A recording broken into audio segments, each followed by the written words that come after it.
ছিনতাই হওয়া কয়েক লক্ষ টাকার মধ্যে 5 লক্ষ টাকা আদালতের মাধ্যমে ফেরত পেল জলপাইগুড়ি ডিভিসি রোডের এক বেসরকারি ব্যাংক কর্তৃপক্ষ। গত 18 মার্চ বেসরকারি ব্যাংকের ভেতর থেকে প্রায় 28 লক্ষ টাকা ছিনতাই করে পালিয়ে যায় দুষ্কৃতীরা বলে অভিযোগ।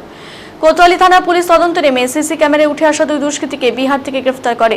ধৃতরা হলেন চন্দন গোয়ালা ফাঁটাপুকুরের বাসিন্দা এবং আরিয়ান কুমার বিহারের বাসিন্দা। ধৃতদের কাছ থেকে পাওয়া যায় ছিনতাইয়ের 5 লক্ষ টাকা। বৃহস্পতিবার জেলা আদালতের নির্দেশে বাজেয়াপ্ত হওয়া টাকা কোতোয়ালি থানায় ডেকে আইসি সঞ্জয় দত্তের উপস্থিতিতে ব্যাংক কর্তৃপক্ষকে তুলে দেওয়া হলো।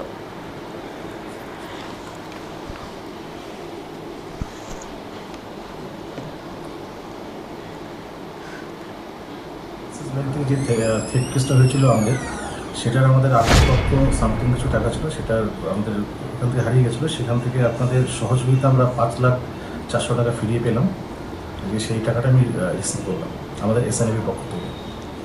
আচ্ছা, এটা কোর্টের অর্ডারে নিলেন না? স্যার, এটা কোর্টের অর্ডারে, আমি কালকে কোর্টের থেকে অর্ডারে নিয়ে আজকে এটা দিচ্ছি।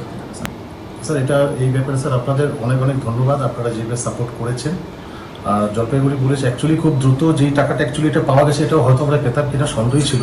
তো আপনারা স্যার, আপনাদের পুলিশ খুব ভালো কাজ করেছে এবং এই জন্য অনেক অনেক ধন্যবাদ স্যার আপনাদের। স্যার